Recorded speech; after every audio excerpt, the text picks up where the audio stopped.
Daniel chapter 10. In the third year of Cyrus the king of Persia, a word was revealed to Daniel, who was named Belteshazzar. And the word was true and concerning a great distress. And he understood the word and had an understanding of the vision. In those days I, Daniel, had been mourning for 3 full weeks. I ate no desirable food, nor did meat or wine enter my mouth. Nor did I anoint myself at all until the 3 full weeks were completed. And on the 24th day of the first month, while I was by the great river, that is the Hiddekel, I lifted up my eyes, and I looked, and there was a certain man, clothed in linen, whose loins were girded with fine gold of Upas.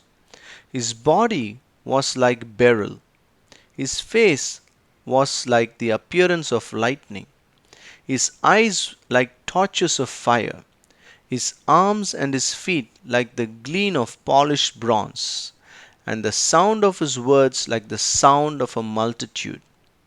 And I, Daniel, alone saw the vision, for the men who were with me did not see the vision. Instead, a great dread fell on them, and they fled to hide themselves. Thus I was left alone, and I saw this great vision, and no strength was left in me, but my color turned deathly pale, and I retained no strength. Yet I heard the sound of his words, and when I heard the sound of his words, I fell into a deep sleep on my face, with my face to the ground. And at that moment a hand touched me, and sent me trembling on my knees and the palms of my hands. And he said to me, Daniel, man of preciousness, understand the words that I am about to tell you, and stand in your place, for I have now been sent to you. And when he had spoken this word to me, I stood up trembling.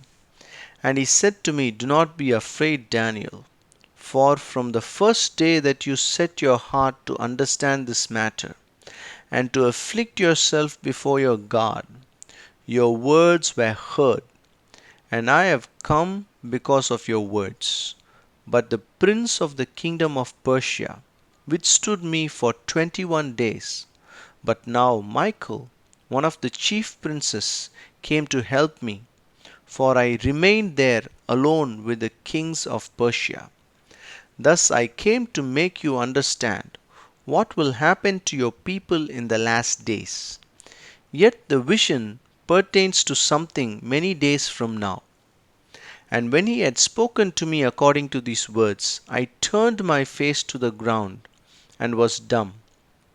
And at that moment one who resembled the sons of men touched my lips, and I opened my mouth and spoke. And I said to him who stood before me, Sir, because of the vision my anguish has turned upon me, and I have retained no strength. For how can such a servant of my Lord speak with such as my Lord? For as for me, just now there is no strength in me, nor has there been breath left in me. Then the one who was in appearance like a man touched me again and strengthened me. And he said, do not be afraid, man of preciousness. Peace to you. Be strong, yes, be strong. And when he spoke to me, I received strength and said, speak, sir, for you have strengthened me. Then he said, do you know why I have come to you? And now I will return to fight with the prince of Persia. So I go forth, and the prince of Javan is now about to come. However, I will tell you what is inscribed in the writing of truth. Yet there is no one who holds strongly with me against these ones except Michael your prince.